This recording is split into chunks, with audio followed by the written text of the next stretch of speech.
ಜ್ಯೋತಿಷ್ಯ ಶಾಸ್ತ್ರದಲ್ಲಿ ಆಧುನಿಕ ತಂತ್ರಜ್ಞಾನವನ್ನು ಬಳಸಿ ಸಿದ್ಧಪಡಿಸಿರುವ ಗೋಲ್ಡ್ರಿ ಆಸ್ಟ್ರೋ ಆ್ಯಪ್ ಮುಖಾಂತರ ನಮ್ಮ ಜೀವನದಲ್ಲಿನ ಆರೋಗ್ಯ, ವಿದ್ಯಾಭ್ಯಾಸ, ವೃತ್ತಿ ಜೀವನ, ಮದುವೆ ವಿಚಾರ, ಸಂತಾನ, ಆಸ್ತಿ, ಪ್ರಯಾಣ, ವ್ಯಾಜ್ಯದಂತಹ ವಿಚಾರಗಳ ಬಗ್ಗೆ ಅತ್ಯಂತ ಸರಳ ರೀತಿಯಲ್ಲಿ ತಿಳಿಯಬಹುದಾಗಿದೆ. ಡಿಸೆಂಬರ್ 21ರಂದು ಶುರುವಾಗುವ ನಕ್ಷತ್ರನಾಡಿ ತರಗತಿಗೆ ಸೇರಿ ಹಾಗೂ ಕೇವಲ 15 ದಿನಗಳಲ್ಲಿ ಪ್ರತಿದಿನ 1.5 ಗಂಟೆಯಂತೆ ಝೂಮ್ ಆ್ಯಪ್ ಮುಖಾಂತರ ಆನ್ಲೈನ್ ತರಗತಿಯನ್ನು ಕಲಿಯಿರಿ. 20,000ಕ್ಕೂ ಹೆಚ್ಚಿನ ವಿದ್ಯಾರ್ಥಿಗಳಿಗೆ ನಕ್ಷತ್ರನಾಡಿ ಜ್ಯೋತಿಷ್ಯವನ್ನು ಕಲಿಸಿಕೊಟ್ಟಿರುವ ಪಂಡಿತ್ ದಿನೇಶ್ ಗುರುಜಿಯವರ ತರಗತಿಗೆ ಇಂದೇ ನೋಂದಾಯಿಸಿ. ಸುಲಭವಾದ ಮತ್ತು ಶಾಸ್ತ್ರೋಕ್ತವಾದ ಜ್ಯೋತಿಷ್ಯ ಶಾಸ್ತ್ರವನ್ನು ಕಲಿಯಿರಿ. ಹೆಚ್ಚಿನ ಮಾಹಿತಿಗಾಗಿ ಇಂದೇ ನಮ್ಮ ನಕ್ಷತ್ರನಾಡಿಯನ್ನು ಸಂಪರ್ಕಿಸಿ. ಧನ್ಯವಾದಗಳು.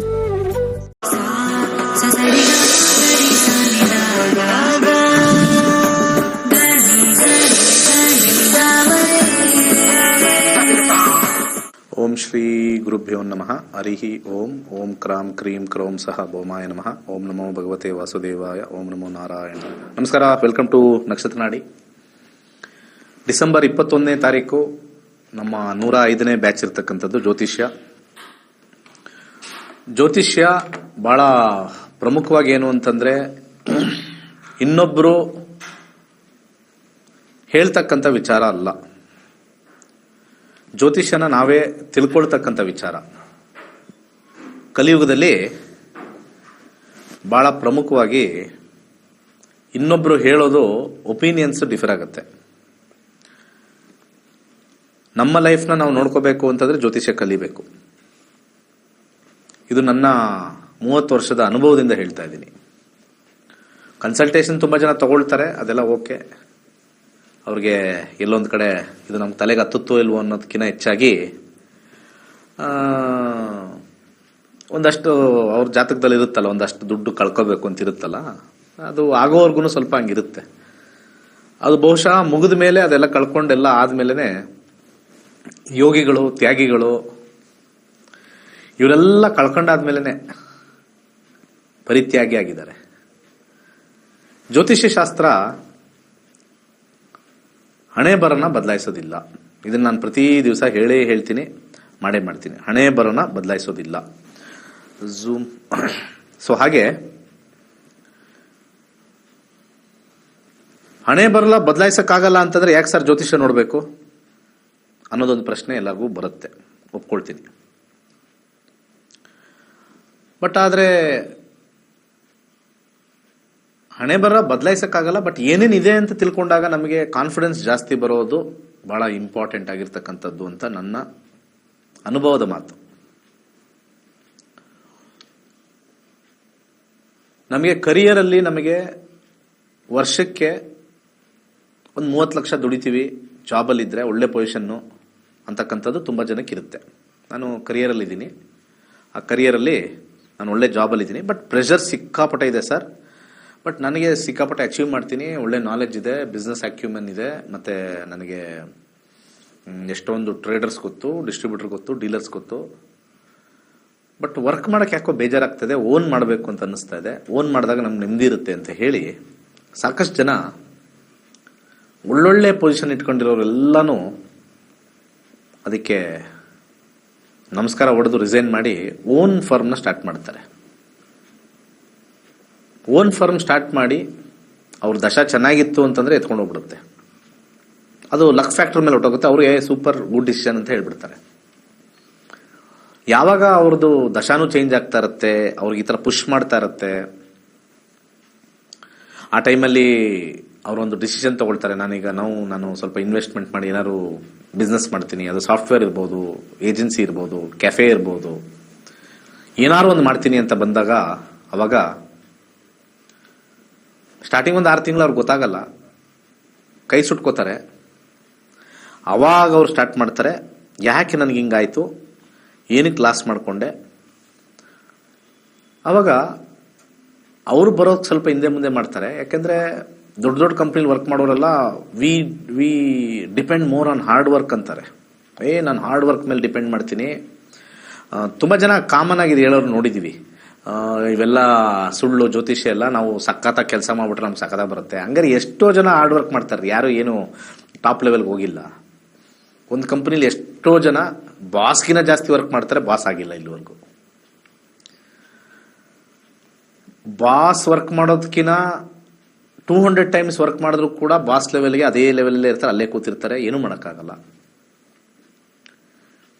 ಎಷ್ಟೋ ಜನ ಸಿಂಪಲ್ ಆಗಿ ಆರಾಮಾಗಿರ್ತಾರೆ, ಕೂಲಾಗಿ ಅವ್ರಿಗೆ ಟೇಕ್ ಆಫ್ ಆಗ್ತಾ ಇರುತ್ತೆ ಕರಿಯರು. ಈ ಕಂಪ್ನಿ ಬಿಟ್ಟರೆ ಇನ್ನೊಂದು ಕಂಪ್ನಿ ಹೋಗ್ತಾ ಇರ್ತಾರೆ, ದೊಡ್ಡ ದೊಡ್ಡ ಕಂಪ್ನಿ ಸಿ ಹೋಗ್ತಾ ಇರ್ತಾರೆ. ವಾಕ್ಚಾತುರ್ಯ ಚೆನ್ನಾಗಿರುತ್ತೆ, ಏನೋ ಒಂದು ಅವ್ರ ಲಕ್ ಫ್ಯಾಕ್ಟರ್ ಚೆನ್ನಾಗಿರುತ್ತೆ, ಅವ್ರು ಮುಟ್ಟಿದ್ದೆಲ್ಲ ಚಿನ್ನ ಆಗ್ತಾ ಇರುತ್ತೆ. There is nothing called hard work factor in astrology. ಅಸ್ಟ್ರಾಲಜಿಲಿ ಹಾರ್ಡ್ ವರ್ಕ್ ಅಂತಂದ್ರೆ ಕರ್ಮ ಅಂತ ಹೇಳುತ್ತೆ. ನೀನು ಹೋಗ್ಲೇಬೇಕು ಅಷ್ಟೇ, ಅದನ್ನು ಪಡಿಬೇಕು ಅಂದ್ರೆ ಹೋಗ್ಲೇಬೇಕು. ನೀನು ಒಂದು BBMP ಕೆಲಸ ಮಾಡ್ತಾ ಇದೆಯಾ ಅಂದ್ರೆ ನೀನು ಬೆಳಿಗ್ಗೆ ಎದ್ದು ಆಫೀಸ್ಗೆ ಹೋಗ್ಲೇಬೇಕು. ನೀನು BDL ಕೆಲಸ ಮಾಡ್ತಾ ಇದ್ರೆ ಬೆಳಿಗ್ಗೆ ಎದ್ದು ಆಫೀಸ್ಗೆ ಹೋಗ್ಲೇಬೇಕು. ನೀನು ರಿಜಿಸ್ಟ್ರೇಷನ್ ಆಫೀಸಲ್ಲಿ ವರ್ಕ್ ಮಾಡ್ತಾ ಇದ್ರೆ ಬೆಳಿಗ್ಗೆ ಎದ್ದು ಆಫೀಸ್ಗೆ ಹೋಗ್ಲೇಬೇಕು. ನಾನೊಂದು ಹೋಟ್ಲ್ ಇಟ್ಟಿದ್ದೀನಿ, ಬೆಳಿಗ್ಗೆ ಎದ್ದು ಆಫೀಸ್ಗೆ ಹೋಗ್ಲೇಬೇಕು. ಸರ್ ನಾನು ಮನೆಯಿಂದನೇ ವರ್ಕ್ ಫ್ರಮ್ ಹೋಮ್ ಮಾಡ್ತೀನಿ ಸರ್, ಚೆನ್ನಾಗಿ ಮಾಡ್ತಿದ್ದೀನಿ, ಬೆಳಿಗ್ಗೆ ಎದ್ದು ಮಾಡಲೇಬೇಕು. ಇದನ್ನು ನಾವು ಹಾರ್ಡ್ ವರ್ಕ್ ಅಂತ ಕರಿತೀವಿ. ನಾನು ಹೇಳ್ತೀನಿ ಕರ್ಮ, ದಟ್ ಇಸ್ ದಿ ಕರ್ಮ ಯು ಹ್ಯಾವ್ ಟು ಡೂ. ಆದರೆ ಈ ಕರ್ಮ ಫಲದಲ್ಲಿ ಎಲ್ಲರೂ ಹಾರ್ಡ್ ವರ್ಕ್ ಮಾಡ್ತಾರೆ, ಎಲ್ಲರೂ ಆ ಗೋಲ್ನ, ಆ ಫೈನಾನ್ಷಿಯಲ್ ಇಂಡಿಪೆಂಡೆನ್ಸ್ ಅಥವಾ ಮನಿ ವೆರಿ ಇಂಪಾರ್ಟೆಂಟು. ಯಾಕಂದರೆ ಎಲ್ಲರಿಗೂ ಕೂಡ ಅಚೀವ್ ಮಾಡಬೇಕು, ಒಂದು ಮನೆ ತಗೋಬೇಕು, ಒಂದು ಅಪಾರ್ಟ್ಮೆಂಟ್ ತಗೋಬೇಕು, ಒಂದು ಕಾರ್ ತಗೋಬೇಕು, ಲೈಫ್ ಸ್ಟೈಲ್ ಲೀಡ್ ಮಾಡಬೇಕು, ಒಳ್ಳೆ ಡ್ರೆಸ್ ಹಾಕೋಬೇಕು, ಎಲ್ಲ ಇದ್ದೇ ಇರುತ್ತೆ. ಇದು ಹಾರ್ಡ್ ವರ್ಕ್ ಮಾಡಿದ್ರೆ ಸಿಗುತ್ತೆ ಅಂತ ಹೇಳ್ತಾರಲ್ಲ,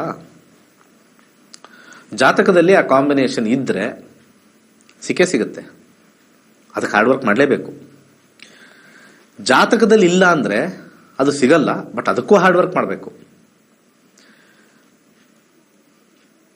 ಲೈಫಲ್ಲಿ ಒಂದು ತತ್ವ ಇದೆ, ನೀವೇನೇ ದುಡ್ಡು ಮಾಡಿದ್ರು ಕೂಡ ಕೊನೆಗೆ ನಿಮ್ಮ ಸ್ಮಶಾನಕ್ಕೆ ತಗೊಂಡು ಹೋಗೋಕ್ಕಾಗಲ್ಲ. ನೀವು ಎಷ್ಟೇ ಕೋಟಿ ದುಡ್ಡು ಮಾಡಿದ್ರು ಕೂಡ, ದುಡ್ಡು ಮಾಡದೇ ಹೋದ್ರು ಕೂಡ, ಅಥವಾ ಕೊನೆಗಾಲದಲ್ಲಿ ಸಾಯೋ ಕಾಲದಲ್ಲಿ ನಿಮ್ಮ ಹತ್ರ 1 ಲಕ್ಷ ರೂಪಾಯಿ ಇದ್ರು ಕೂಡ, ಜೋಬಲ್ಲಿದ್ರು ಕೂಡ, ಆ ಜೋಬಿಂದ ಇನ್ನೊಬ್ರು ಕೈ ಹಾಕಿ ತಗೊಂಡು ನಿಮ್ಮನ್ನ ಸುಡ್ತಾರೋ ಮಣ್ಣು ಮಾಡ್ತಾರೋ ಏನೋ ಮಾಡೇ ಮಾಡ್ತಾರೆ. That will go. That is your earned money. That earned money cannot be transfer to your next life. So ಇವತ್ತಿನ ಲೈಫಲ್ಲಿ ನಮಗೆ ಏನು ಅರ್ಥದ ಬಗ್ಗೆ ಬರುತ್ತೆ, 2, 6, 10, 11 ಅಂತ ನಾವೇನು ಕರಿತೀವಿ, ಅದು ಬರೋದೇ ಹಿಂದಿನ ಜನ್ಮದ್ದು. ಆ ಹಿಂದಿನ ಜನ್ಮದ ಬಂದಿರೋದನ್ನ ಈ ದಶಾಭುಕ್ತಿಲಿ ನೋಡ್ಕೋಬೇಕು. ಕಳ್ಕೊಳ್ಳೋದು ತೋರಿಸುತ್ತೆ, ಪಡೆಯೋದು ತೋರಿಸುತ್ತೆ ಜ್ಯೋತಿಷದಲ್ಲಿ. ಸಮಸ್ಯೆ ಏನಾಗಿದೆ ಅಂತಂದ್ರೆ ಇಲ್ಲಿ ಇವತ್ತಿನ ದಿವಸ ನಮ್ಮ ಈ ಕಲಿಯುಗದಲ್ಲಿ ದಿ ಸೋ ಕಾಲ್ಡ್ ಕಾಂಪೌಂಡರ್ಸ್ ಇರ್ತಾರಲ್ಲ, ಡ್ರೆಸ್ ಹಾಕೊಂಡಿರ್ತಾರಲ್ಲ ಕಾಂಪೌಂಡರ್ಸ್, ಕಳ್ಕೊಂಡವ್ರು ಹಿಂದೆ ಇದ್ದಾರೆ, ಅವ್ರನ್ನ ಉದ್ಧಾರ ಮಾಡ್ತೀವಿ ಅಂತ ಡ್ರೆಸ್ಗಳು ಹಾಕೊಂಡು. ನಾನು ಆ ಥರ ಯಾವುದೋ ಡ್ರೆಸ್ ಹಾಕೊಂಡ್ಬಂದು ನಾವು ಯಾವುದೋ ಜ್ಯೋತಿಷ ಹೇಳಲ್ಲ, ಅದು ಏನೋ ದೇವರು ಡ್ರೆಸ್ಸಿಂದ ಹೇಳಲ್ಲ. ನ್ಯಾಯವಾಗಿದ್ದರೆ ಕಾಪಾಡ್ತಾನೆ. ನೀನು ಪಂಚಾರೋ ಹಾಕೋ, ಚಡ್ಡಿಯಾರೋ ಹಾಕೋ, ಹೆಂಗ್ ಬೇಕಾದ್ರೂ ಇರು, ನೀವು ನ್ಯಾಯವಾಗಿದ್ದರೆ ಹಿ ವಿಲ್ ಸಪೋರ್ಟ್ ಯು. ವೇಷಭೂಷಣ ಹಾಕೊಂಡು ಎಲ್ಲ ಕಡೆ ಎಲ್ಲ ಬಳಕೊಂಡು ಅನ್ಯಾಯ ಮಾಡ್ತಾ ಇದ್ರೆ ಹೌ ಇಸ್ ಇಟ್ ಪಾಸಿಬಲ್? ಅದನ್ನು ಮಾಡ್ತಾ ಇದ್ದಾರೆ ತುಂಬ ಜನ. ದೊಡ್ಡ ದೊಡ್ಡ ವಾಹಿನಿ ಬರೋರೆಲ್ಲ ಮಾಡ್ತಾರೆ. ನಿಮಗೆ ಆ ಹೋಮ ಮಾಡಿಸ್ಬಿಡಿ, ಈ ಹೋಮ ಮಾಡಿಸ್ಬಿಡಿ, ದುಡ್ಡು ಬರುತ್ತೆ, ಇದಾಗ್ಬಿಡುತ್ತೆ ಅಂತ. ಅವ್ರಿಗೆಲ್ಲ ಸಿಗೋದೆಲ್ಲ ಯಾರು? 70% ದುಡ್ಡು ಕಳ್ಕೊಂಡಿರೋರೆ. ಒಂದ್ಸತಿ ಜಾತಕದಲ್ಲಿ ಹಣೆ ಬರದಲ್ಲಿ ಕಳ್ಕೊಂಡಿರೋದನ್ನ ಮತ್ತೆ ಪಡ್ಕೊಳ್ಳೋದು ಜ್ಯೋತಿಷದಲ್ಲಿ ಇಲ್ಲ, ಆಗದೇ ಇಲ್ಲ, ಸಾಧ್ಯನೇ ಇಲ್ಲ. ಆ ರೀತಿ ಇದ್ರೆ ಈ ಟಿವಿಲಿ ಬರೋರೆಲ್ಲ ನಾವೊಂದು ಸಜೆಷನ್ ಮಾಡ್ತೀನಿ, ದಯವಿಟ್ಟು ಕೆಲವು ಬ್ಯಾಂಕ್ಗಳಿಗೆ ಹೋಗಿ, ಕೆಲವು ಲಾಸ್ ಆಗಿರ್ತಕ್ಕಂಥ ಕಂಪ್ನಿಗಳಿಗೆ ಹೋಗಿ. ಪಾಪ ಅವರೆಲ್ಲ 20 ಕೋಟಿ 30 ಕೋಟಿ ಲಾಸಲ್ಲಿದ್ದಾರೆ. ನಿಮಗೆ ಕೊಡ್ತಕ್ಕಂಥ 5 ಲಕ್ಷ ಏನು ಏನು ಅವ್ರಿಗೇನು ದೊಡ್ಡದಿಲ್ಲ. ಯಾಕಂದ್ರೆ ನೀವು ಏನ್ ಮಾಡಿದ್ರು ಕೂಡ, ಏನ್ ನೀವು ಸ್ವರ್ಣಗಳನ್ನ ಹಾಕಿ ನೀವು ಹೋಮದಲ್ಲಿ ಹಾಕಿದ್ರು ಕೂಡ 5 ಲಕ್ಷದ ಮೇಲೆ ಯಾವ ಹೋಮನೂ ಇಲ್ಲ. ನಾನು ಹೇಳೋದು 5 ಲಕ್ಷ ಅಲ್ಲ, 25,000 ಮೇಲೆ ಯಾವ ಹೋಮನೂ ಇಲ್ಲ. ನೀವು ಅತ್ಯಂತ ದೊಡ್ಡದು ಮಾಡಿದ್ರು ಕೂಡ ಅದು ಜನ ಕರೆದಾಗ ಜಾಗದ ಮೇಲೆ ಡಿಪೆಂಡ್. ಅದು ರೇಟು. ಹೋಮಕುಂಡ, ಬೇಕಾಗಿರ್ತಕ್ಕಂಥ ಸಮಿತಿಗಳು, ಬೇಕಾಗಿರ್ತಕ್ಕಂಥ ಪೂರ್ಣಾಹುತಿಗೆ ಆಗ್ತಕ್ಕಂಥ ಪದಾರ್ಥಗಳು, ಅತ್ಯಂತ ಶ್ರೇಷ್ಠವಾಗಿರ್ತಕ್ಕಂಥದ್ದೆಲ್ಲ, ಹೊಸದೆಲ್ಲ ನೀವು ಅಲ್ಲಿ ಬೇಕಾಗಿರ್ತಕ್ಕಂಥದ್ದೆಲ್ಲ ನೀವು ಒರಿಜಿನಲ್ಲೇ ತಗೊಂಬಂದ್ರು ಕೂಡ 25,000 ಅಷ್ಟು ಜನಕ್ಕೆಲ್ಲ ಸೇರಿ ಒಂದು ದೊಡ್ಡದು ಯಾಗ ಮಾಡಿದ್ರೆ 25,000 ಮೇಲೆ ಖರ್ಚಾಗಲ್ಲ. ಅದು ಸಾಮೂಹಿಕವಾಗಿ ನಾನು ಹೇಳ್ತಾ ಇರೋದು, ಇಂಡಿವಿಜುವಲ್ ಆಗಲ್ಲ. ಯಾಕೆಂದ್ರೆ ಏನಾಗ್ತೀರಾ ಅಲ್ಲಿ, ಏನು ಮರ್ಸಿಡೀಸ್ ಬೆನ್ಸ್ ಆಗ್ತೀರ ಅದ್ರೊಳಗಡೆ, ಹೋಮದೊಳಗಡೆ 1 ಕೋಟಿ ಆಗುತ್ತೆ ಏನಕ್ಕೆ, ಅಥವಾ ಮಾರುತಿ ಕಾರ್ ಆಗ್ತೀವಿ ಅದ್ರೊಳಗಡೆ 8 ಲಕ್ಷ ಆಗುತ್ತೆ ಏನಕ್ಕೆ. ಏನಾಗ್ತಾರೆ ಅದರಲ್ಲಿ, ಏನೇನಾಗ್ತಾರೆ? ಯಾಕೆ 2 ಲಕ್ಷ ಚಾರ್ಜ್ ಮಾಡ್ತಾರೆ? ಯಾಕೆ 3 ಲಕ್ಷಕ್ಕೆ ಚಾರ್ಜ್ ಮಾಡ್ತಾರೆ? ಯಾಕೆ 1 ಲಕ್ಷ ಚಾರ್ಜ್ ಮಾಡ್ತಾರೆ? ಅವರೆಲ್ಲ ವೇದಗಳು ಹೇಳ್ತಾರೆ ಅವರೆಲ್ಲ ಅದು. ಮತ್ತೆ ಪಾಪ ಅದೇ ವೇದಗಳು ಯಾವುದೋ ಸಣ್ಣ ಸಣ್ಣ ದೇವಸ್ಥಾನ ಅರ್ಚಕರು ಕಲ್ತಿರ್ತಾರೆ. ಇವ್ರದ್ದು ಯೋಗ ಹಂಗಿರುತ್ತೆ, ಇವ್ರದ್ದು ಮೋಸ ಮಾಡೋ ಯೋಗ ಬಂದಿರುತ್ತೆ. ಅರ್ಥ ಆಯ್ತಲ್ವಾ? ಅದರಲ್ಲಿ ಏನಾದರೂ ಮಾಡಿ ನಿಮಗೆ ಬಂದಿಲ್ಲ ಅಂದರೆ ವಾಪಸ್ ಕೊಡ್ತೀವಿ ಅಂದರೆ okay, it is good, okay, ಅವರು ನ್ಯಾಯವಾಗಿದ್ದಾರೆ, ನಿಮಗೆ ಹೋಮ ಎಲ್ಲ ಮಾಡಿಸ್ತೀವಿ, ನೀವು ಕಳ್ಕೊಂಡಿರೋ ದುಡ್ಡು ವಾಪಸ್ ಬರುತ್ತೆ. ಅಥವಾ ನಿಮಗೆ 6 ತಿಂಗಳಿಂದ 1 ವರ್ಷ ಟೈಮ್ ಕೊಡ್ತೀವಿ, ಅಷ್ಟರೊಳಗಡೆ ನೀವು ಏನು ಕಳ್ಕೊಂಡಿದ್ರೋ ಅದ್ರದ್ದು ಅರ್ಧ ಭಾಗ ಬರುತ್ತೆ ಅಂದರೆ ಓಕೆ, ವೆರಿ ಗುಡ್. ಅವ್ರ ದಶ ಚೇಂಜ್ ಆಗುತ್ತೋ, ಭುಕ್ತಿ ಚೇಂಜ್ ಆಗುತ್ತೋ, ಭಗವಂತ ಕೊಡ್ತಾನೋ, ಮಾಡಲಿ. ಒಂದು ಚಾನ್ಸ್ ತೊಗೋಬೋದು. ಅಯ್ಯೋ, ಒಂದು 2 ಲಕ್ಷ ಖರ್ಚು ಮಾಡಿದ್ದೀವಿ, ಒಂದು 50 ಲಕ್ಷ ಕಳ್ಕೊಂಡಿದ್ದೀವಿ, ಒಂದು 20 ಲಕ್ಷ ಬರುತ್ತೆ ಅಂತ ಹೇಳ್ತವ್ರೆ, 1 ವರ್ಷ ಕಾಯನ ಬಿಡು. ಏನು ಲಾಟ್ರಿ ತಗೊಂಡು ಬರುತ್ತಾ 20 ಲಕ್ಷ? ಇವ್ರು ಹೇಳೋದು ನಿಮ್ಮ ಸೋರ್ಸಲ್ಲಿ ಇರೋದನ್ನೇ ಕೊಡೋಕ್ಕೆ ಯಾರು ಬೇಕಾದ್ರೂ ಮಾಡ್ಬೋದಲ್ಲ. ಸಾಲ ಮಾಡಿಬಿಟ್ಟಿರ್ತೀವಿ, ಕೊನೆಗೆ ಅದು ಆ ಸಾಲ ತೀರಿಸಬೇಕು, ಏನೋ ಮಾಡಬೇಕು ಅಂತಂದಾಗ ಏನು ಮಾಡ್ತೀವಿ? ರಿಸೋರ್ಸಸ್ ಹುಡುಕ್ತೀವಿ. ಆ ರಿಸೋರ್ಸಸ್ ಒಂದು ಸೈಟ್ ಇದೆ ನಮ್ಮ ಹತ್ರ, ಒಂದು ಮನೆ ಇದೆ, ಅದೊಂದು 20 ಲಕ್ಷ ಸಾಲ ಇದೆ, 80 ಲಕ್ಷಕ್ಕೆ ಹೋಗುತ್ತೆ. ಒಂದು ಸೈಟ್ ಇದೆ, ಅದೊಂದು 30 ಲಕ್ಷಕ್ಕೆ ಹೋಗುತ್ತೆ. ಈಗ ಸಾಲ ಜಾಸ್ತಿ ಆಗಿದೆ, ರಿಟೈರ್ಮೆಂಟ್ ಆಗಿದ್ದೀವಿ, ಏನೋ ದುಡ್ಡು ಕಳ್ಕೊಂತೀವಿ, ಏನೋ ಒಂದು ಆಗಿದೆ ಲೈಫಲ್ಲಿ. ಪೂಜೆ ಮಾಡಿದ ತಕ್ಷಣ ಇಲ್ಲಿರೋ ರಿಸೋರ್ಸಸ್ಸೇ ನಿಮಗೆ ಹೆಲ್ಪ್ ಮಾಡಬೇಕೇ ಹೊರತು ಬೇರೆ ಮೂಲ ಹೆಂಗೆ ಬರುತ್ತೆ? ಒಂದು ಯಜ್ಞ ಮಾಡ್ಬಿಟ್ಟಿದೀವಿ, ನಿಮಗೆ ಎಂತ ದೊಡ್ಡ ದೊಡ್ಡ ಯಾಗ ಮಾಡ್ಬಿಟ್ಟಿದೀವಿ, ನಿಮಗೆ ಒಂದು ಲಾಟ್ರಿ ತಗೊಳ್ಳಿ ಹೊಡೆದು ಬಿಡುತ್ತೆ. ಫೂಲಿಶ್ನೆಸ್ ಇದು. ಇದರಷ್ಟು ಫೂಲಿಶ್ನೆಸ್ ಆಗಿರ್ತಕ್ಕಂಥದ್ದು ನಮ್ಮ ಕಲಿಯುಗದಲ್ಲಿ ಭಾರತದಾದ್ಯಂತ ಇನ್ನೊಂದಿಲ್ಲ. ಅದಕ್ಕೆ ಹಿಂದೂ ಧರ್ಮ ಹಾಳಾಗಿರೋದು. ಯಾರು ನಮ್ಮ ಪ್ರೋಗ್ರಾಮ್ ಎಲ್ಲರೂ ನೋಡ್ತಾರೆ, ಅಯ್ಯೋ ಎಲ್ಲ ಅಸ್ಟ್ರಾಲಜರ್ಸು ನೋಡ್ತಾರೆ. ಅವರು ಆತ್ಮಸಾಕ್ಷಿಗೆ ಗೊತ್ತು ನಾನು ಮಾಡ್ತಾ ಇರೋದು ಸುಳ್ಳು ಅಂತ. ಇದು ನಾನು ಮಾಡ್ತಾ ಇರೋದು ಒಂದು ವಿದ್ಯೆ ಹೇಳ್ಕೊಡ್ತಾ ಇದ್ದೀನಿ. ಆ ವಿದ್ಯೆ ಓದ್ಕೊಳ್ಳಿ, ಅದ್ರಲ್ಲಿ ಚೆನ್ನಾಗಿದ್ದರೆ ಉದ್ಧಾರ ಆಗ್ತೀರಾ ಅಂತ ಅದು ಹೇಳುತ್ತೆ. ಚೆನ್ನಾಗಿಲ್ಲ ಅಂದರೆ ತೆಪ್ಪಗಿರಿ. ಇಷ್ಟೇ ಅಲ್ವಾ? ನನಗೂ ಅಪ್ಲೈ ಆಗುತ್ತೆ, ನಿಮಗೂ ಅಪ್ಲೈ ಆಗುತ್ತೆ, ನಿಮ್ಗಿರೋ ಎಲ್ಲರಿಗೂ ಅಪ್ಲೈ ಆಗುತ್ತೆ. There is no change, no standard. ದೇವ್ರು ಎಲ್ಲರಿಗೂ ಸಮವಾಗಿ ಅವ್ರವ್ರ ಕರ್ಮದ ಪ್ರಕಾರ ಕೊಟ್ಟಿದ್ದಾರೆ. ಬರಂಗಿದ್ರೆ ಪೂಜೆ ಮಾಡೇ ಬರ್ಸ್ಕೋಬೇಕು ಅನ್ನೋದು ಏನೂ ಇಲ್ಲ. ಪೂಜೆ ಮಾಡೋದು ಅದೆಲ್ಲ ನಮ್ಮ ನೆಮ್ಮದಿ, ನಮ್ಮ ಶಾಂತಿಗೆ, ನಮ್ಮ ಆರಾಮಾಗಿ ಟೆನ್ಷನ್ ಇಲ್ಲದೆ ಇರೋದಕ್ಕೆ ಮಾತ್ರ ಪೂಜೆ ಇರೋದು. ಪಡಿಯಕ್ಕೆಲ್ಲ ಹೋಮಗಳಿರೋದು. ರಾಂಗ್ ಡೈರೆಕ್ಷನ್ ಕೊಡ್ತಾ ಇದಾರೆಲ್ಲ ಅಸ್ಟ್ರಾಲಜರ್ಸು ಮತ್ತೆ ಹೋಮ ಮಾಡಿಸೋರೆಲ್ಲ. ಒಂದು ಮನೆ ಮಾಡಬೇಕಂದ್ರೆ ವಾಸ್ತು ಶಾಂತಿ ಮಾಡ್ತೀವಿ, ಎಸ್ ಗುಡ್. ನಮ್ಮ ಮನೇಲಿ ನೆಮ್ಮದಿಯಾಗಿರ್ಲಪ್ಪ, ಗಲಾಟೆಗಳು ಬೇಡ, ನಾನು ಸ್ಮೂತಾಗಿ ವರ್ಕ್ ಮಾಡಬೇಕು, let me have A peaceful working environment ಅನ್ನೋದಕ್ಕೆ ನಾವು ಪೂಜೆ ಮಾಡ್ತೀವಿ ಹೊರತು ನಾನು ದುಡ್ಡು ಕಳ್ಕೊಂಡ್ಬಿಟ್ಟಿದ್ದೀನಿ, ನಿಮಗೆ ಆ ಗ್ರಹ ಸರಿಯಿಲ್ಲ, ಈ ಗ್ರಹ ಸರಿಯಿಲ್ಲ, ದೊಡ್ಡ ದೊಡ್ಡ ಯಾವುದೋ ಶ್ಯಾಮಲ ಇದಂತೆ ಹೋಮಗಳಂತೆ, ಇನ್ನೊಂದೇನೋ ದೇವಿದ ಯಾವುದೋ ಹೋಮಗಳಂತೆ, ಸ್ವರ್ಣ ಹೋಮಗಳಂತೆ, ಏನದಕ್ಕೆಲ್ಲ ಏನು ಗುಂಪಲ್ಲಿ ಮಾಡ್ಬಿಡ್ತಾರೆ ಎಲ್ಲಾನು. ಅಥವಾ ಇಂಡಿವಿಜುವಲ್ ಆಗಿ ಮಾಡಿದ್ರು ಆಯ್ತು. ಅದಕ್ಕೇನು 5,000 10,000 ಖರ್ಚು ಮಾಡಲ್ಲ. ಸ್ಟೈಲಾಗಿ ಕುತ್ಕೊಂಡು ನಮಗೇನೋ ಅರ್ಥ ಆಗಿಲ್ಲ. ಯಾಕಂದ್ರೆ ಸಂಸ್ಕೃತ ತುಂಬಾ ಜನಕ್ಕೆ ಬರಲ್ಲ ಅಲ್ವಾ? ಅದು ಅರ್ಥನೂ ಗೊತ್ತಾಗಲ್ಲ ನಮಗೆ. ಏನೋ ಸಂಸ್ಕೃತ ಬರ್ತಾ ಇದೆ, ಏನೋ ದೇವ್ರುಗಳು ಕೇಳ್ತಾರೆ. ದೇವ್ರುಗಳ ಭಾಷೆ ಏನು ಸಂಸ್ಕೃತನ? ನಾನು ಹೇಳೋದು, ಐ ಆಮ್ ಆಸ್ಕಿಂಗ್. ಅವ್ರು ಹೇಳಿದ್ರೆ ಮಾತ್ರನೇನಾ? Universal language, God knows all the languages. ಬರೀ ಸಂಸ್ಕೃತ ಅಲ್ಲ. ಸಂಸ್ಕೃತ ಹೇಳಿದ ತಕ್ಷಣ ಕೆಲವರಿಗೆಲ್ಲ ಕಿವಿ ನಿಮ್ರೋಗ್ಬಿಡುತ್ತೆ, ಓ ಸೂಪರ್ ಅಂತ. It is just a language. Kannada ಥರನೇ ಒಂದು ಲ್ಯಾಂಗ್ವೇಜು, ಒಂದು ಭಾಷೆ. ತಮಿಳ್ ಥರನೇ, ತೆಲುಗು ಥರನೇ, ಹಿಂದಿ ಥರನೇ, ಇಂಗ್ಲೀಷ್ ಥರನೇ ಒಂದು ಭಾಷೆ.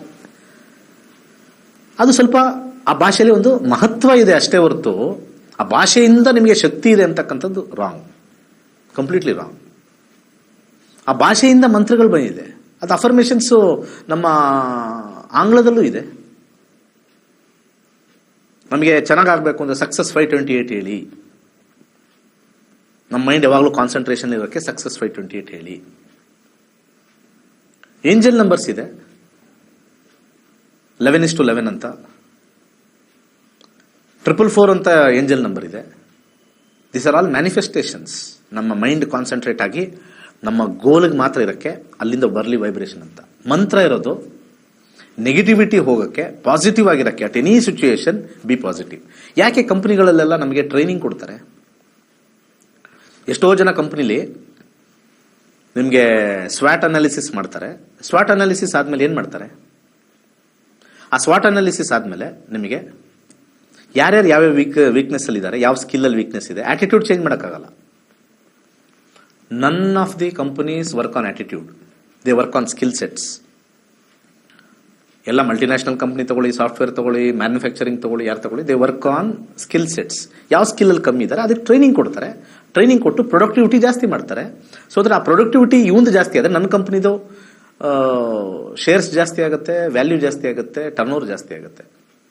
Employees productivity will increase the companies profitability. ಹಾಗೆ ಆ ಟ್ರೈನಿಂಗ್ ಕೊಟ್ಟಾಗ ಎಕ್ವಿಪ್ ಆಗ್ತಾರೆ, ಜಾಸ್ತಿ ಕಾನ್ಸಂಟ್ರೇಟ್ ಮಾಡ್ತಾರೆ, ಮೋಟಿವೇಶನ್ ಮಾಡ್ತಾರೆ. ನಮ್ಮ ಕಂಪ್ನಿ ಅಲ್ಲಿಗೆ ತೊಗೊಳ್ಬೇಕು, ನಮ್ಮ ಕಂಪ್ನಿಲಿ ತೊಗೊಳ್ಬೇಕು, ತಗೋ ಇದೊಂದು award and reward, just to work. Clap ಎಲ್ಲ ಮಾಡ್ತಾರೆ. ಮಂತ್ರನೂ ಅಷ್ಟೇನೆ, ನೀನು ಮಾಡೋ ಕೆಲಸಕ್ಕೆ ದೇವ್ರ ಹತ್ರ ನಮಸ್ಕಾರ ಮಾಡಿ ಇನ್ನೂ ಶಕ್ತಿ ತುಂಬಿಸು, ನಾನು ಇನ್ನೂ ಜಾಸ್ತಿ ವರ್ಕ್ ಮಾಡಬೇಕು ಅಂತ ಶಕ್ತಿ ತುಂಬಿಸು ಅಂತ ಅಲ್ಲ.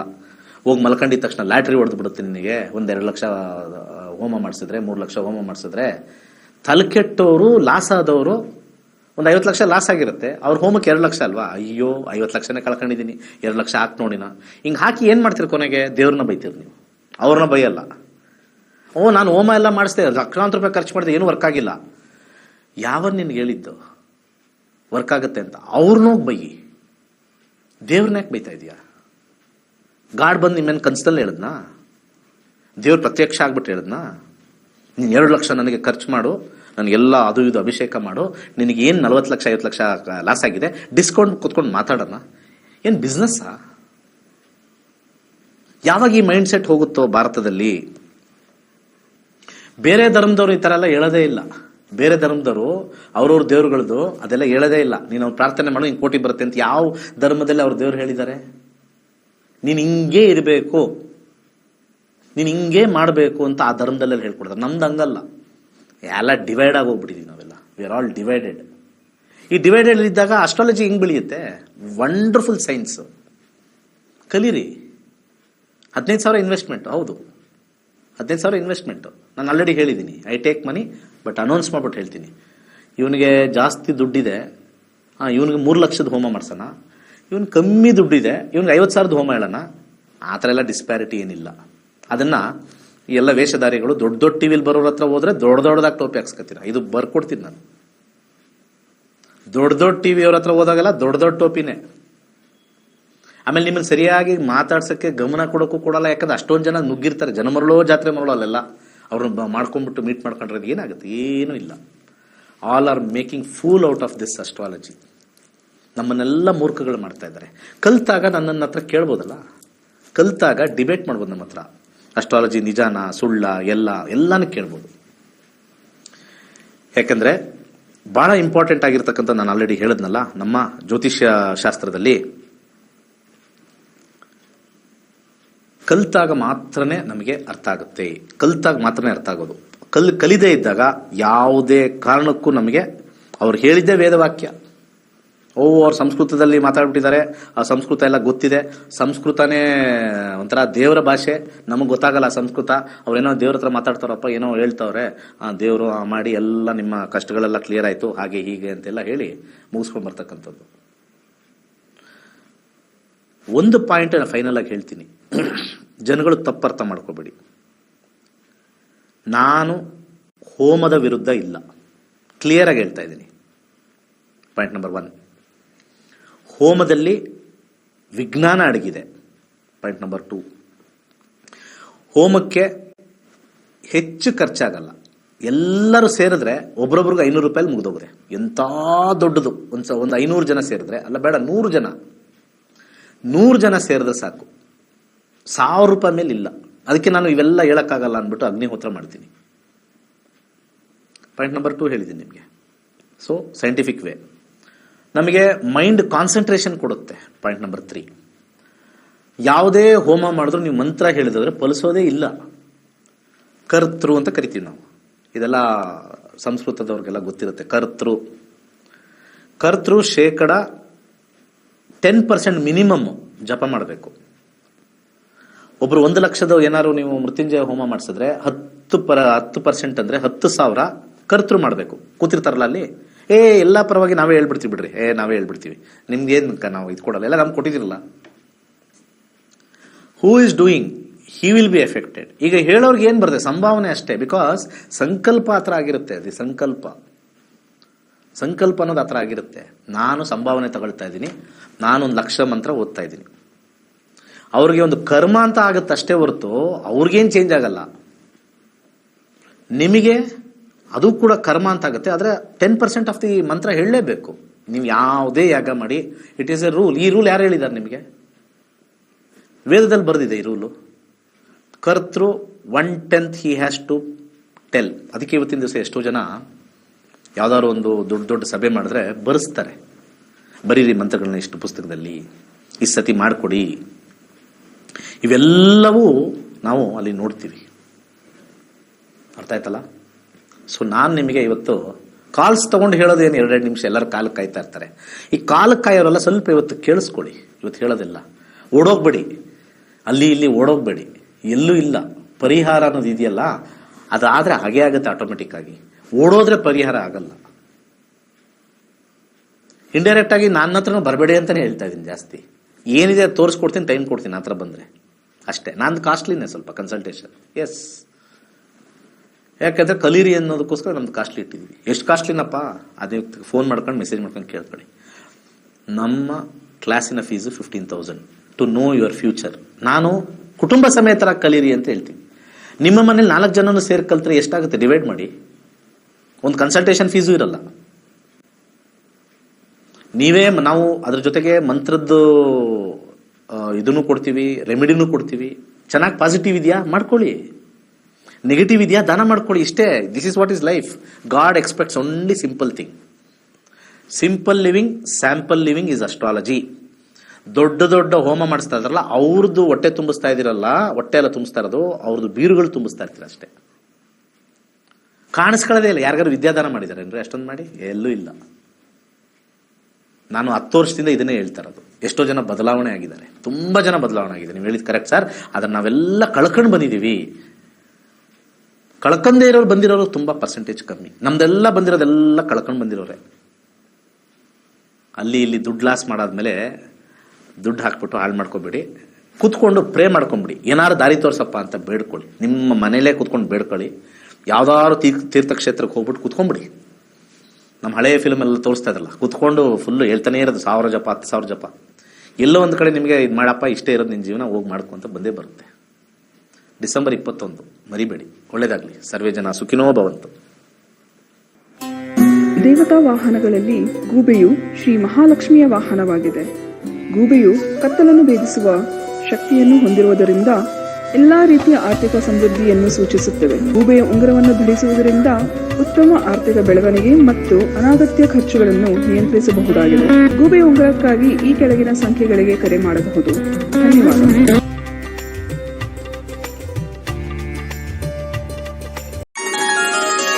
ಕೈಲಾಶ್ ಯಂತ್ರವು ಅತ್ಯಂತ ಪ್ರಾಚೀನವಾದ ಶಕ್ತಿಶಾಲಿಯಾದ ಯಂತ್ರವಾಗಿದೆ.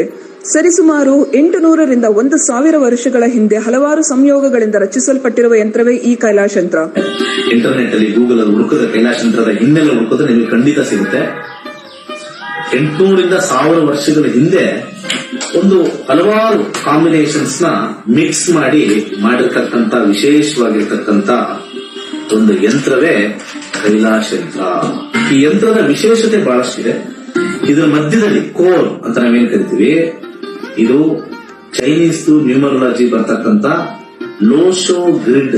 ಹಾಗೆ ಇದರ ಸುತ್ತ ಇರತಕ್ಕಂಥದ್ದು ವಿಶೇಷವಾಗಿರ್ತಕ್ಕಂಥ 12 ಪ್ರಾಣಿಗಳು. ಅದು ಚೀನಿ ಪ್ರಾಣಿಗಳು, ಅನಿಮಲ್ ಸ್ಪಿರಿಟ್ಸ್ ಅಂತ ಹೇಳಿ ಕೆಲವರು ಮಾಡ್ತಾರೆ. ಅದ್ರ ಸುತ್ತ ಔಟರ್ ಲೇಯರ್ ಇರತಕ್ಕಂಥ ವಿಶೇಷವಾಗಿರ್ತಕ್ಕಂಥ ಮಂತ್ರ. ಅದಾದ್ಮೇಲೆ 4ರಲ್ಲಿ ದಿಗ್ಬಂಧ ಆಗಿರ್ತಕ್ಕಂಥದ್ದು. ಒಂದು ಓಮಿಂದ ದಿಗ್ಬಂಧ ಆಗಿದೆ, ಇನ್ನೊಂದು ಸ್ವಸ್ತಿಕಿಂದ ದಿಗ್ಬಂಧನ ಆಗಿದೆ, ಒಂದು ಶಿವನ ಒಂದು ಅಂಶ ಆಗಿರ್ತಕ್ಕಂಥ ಫೋಟೋ ಇಂದ ದಿಗ್ಬಂಧನ ಆಗಿದೆ, ಕೊನೆಯಲ್ಲಿ ಒಂದು ತ್ರಿಶಕ್ತಿ ಇರತಕ್ಕಂಥ ತ್ರಿಶೂಲದಿಂದ ದಿಗ್ಬಂಧನ ಆಗಿರ್ತಕ್ಕಂಥದ್ದು. ಈ ಒಂದು ಯಂತ್ರ ನೆಮ್ಮದಿ, ಹಣಕಾಸು ವಿಚಾರ ಮತ್ತೆ ಆರೋಗ್ಯಕ್ಕೆ ಶಕ್ತಿಶಾಲಿಯಾಗಿರ್ತಕ್ಕಂಥ ಒಂದು ಯಂತ್ರ. ಸೊ ಅನೇಕ ಕಡೆಯಲ್ಲಿ ನಿಮಗೆ ಇದರದ್ದು ಕಬ್ನಾಮಿಕ್ಸ್ ಕಮ್ಮಿ ರೇಟಲ್ಲೂ ಸಿಗುತ್ತೆ. ಹಾಗೆ ಬರೀ ಕಾಪರ್ ಸಿಗುತ್ತೆ, ಬರೀ ಬ್ರಾಸ್ ಸಿಗುತ್ತೆ. ನಮ್ಮಲ್ಲಿ ವಿಶೇಷವಾಗಿರ್ತಕ್ಕಂಥ ಬ್ರಾಸ್ ಅಲ್ಲಿ ಮಾಡಿರ್ತಕ್ಕಂಥ ವಿಶೇಷವಾಗಿರ್ತಕ್ಕಂಥ ಕೈಲಾಶ್ ಯಂತ್ರ ಪ್ರಾಣ ಪ್ರತಿಷ್ಠೆ ಮಾಡಿ ನಿಮಗೆ ತಲುಪಿಸ್ತಕ್ಕಂಥದ್ದು. ಮತ್ತೆ ಅದರದ್ದು ಗೇಜು ಬಹಳ ಇಂಪಾರ್ಟೆಂಟ್ ಆಗಿರುತ್ತೆ. ಯಾಕಂದ್ರೆ ನಮ್ಮ ಕೈಲಾಶ್ ಯಂತ್ರ ನಮ್ಮಲ್ಲಿ ಸಿಗ್ತಕ್ಕಂಥದ್ದು ಗೇಜ್ ದಪ್ಪ ಇರುತ್ತೆ. ದಪ್ಪ ಇದ್ದಷ್ಟು ಕೂಡ ಯಂತ್ರ ಬಲಿಷ್ಠವಾಗಿರುತ್ತೆ, ಯಂತ್ರದ ಒಂದು ಕಾರ್ಯ ಬಲಿಷ್ಠವಾಗಿರುತ್ತೆ. ಬೇರೆ ಕಡೆ ಎಲ್ಲ ತೆಳು ಇರುತ್ತೆ. ಅದು ಸೇಲ್ಸ್ ಕಾನ್ಸೆಪ್ಟ್ ಅಲ್ಲಿ ಮಾಡಿದ್ರು ಕೂಡ, ನಾವಾಗ್ಲಿ ಅವರಾಗ್ಲಿ ಮಾಡಿದ್ರು ಕೂಡ ನಾವು ಒಂದು ಪ್ರಮಾಣದಲ್ಲಿ ಮಾಡ್ತಕ್ಕಂಥ ಒಂದು ವಿಚಾರ. ಸೊ ಅದನ್ನ ದೇವರ ಮನೆಯಲ್ಲಿ ಅಥವಾ ದೇವರ ಜಗಲಿಲಿ ಯಾವುದೇ ದಿಕ್ಕಲ್ಲಿ ಇಟ್ಟು ಕೆಂಪು ಹೂವಿನಲ್ಲಿ ಪೂಜೆ ಮಾಡತಕ್ಕಂಥದ್ದು. ಆ ಕೆಂಪು ಹೂವಿನಿಂದ ಕೆಳಗಡೆ ಕೊಟ್ಟಿರ್ತಕ್ಕಂಥ ಮಂತ್ರ ಓಂ ಕ್ಲೀಂ ಹರ್ ವೀರಾಯ ಭೂಶಂಕರ ಲಕ್ಷ್ಮೀ ಕುರುಕುರು ಸ್ವಾಹ ಎನ್ನುವ ವಿಶೇಷವಾಗಿರ್ತಕ್ಕಂಥ ಮಂತ್ರನ ಸೋಮವಾರ 108 ಸತಿ ಪಠನೆ ಮಾಡಬಹುದು. ಆಸಕ್ತಿ ಇರೋರು, ಸಮಯ ಇರೋರು ಪ್ರತಿನಿತ್ಯ ಆ ಯಂತ್ರದ ಮುಂದೆ ಪಠನೆ ಮಾಡಿದ್ರೆ ನಾವು ಹೇಳಬೇಕಾಗಿಲ್ಲ, ನಿಮ್ಮ ಎಕ್ಸ್ಪೀರಿಯನ್ಸ್ ನೀವೇ ಆಗ್ತೀರಾ. ಈ ಯಂತ್ರವನ್ನು ವಿಶೇಷವಾಗಿ ಹಿತ್ತಾಳೆಯಿಂದ ರಚಿಸಿ ಪ್ರಾಣ ಪ್ರತಿಷ್ಠೆ ನಂತರ ತಲುಪಿಸಲಾಗುತ್ತದೆ. ಕೈಲಾಶ ಯಂತ್ರಕ್ಕಾಗಿ ನಮ್ಮ ನಕ್ಷತ್ರ ನಾಡಿಯನ್ನು ಸಂಪರ್ಕಿಸಿ. ಧನ್ಯವಾದಗಳು.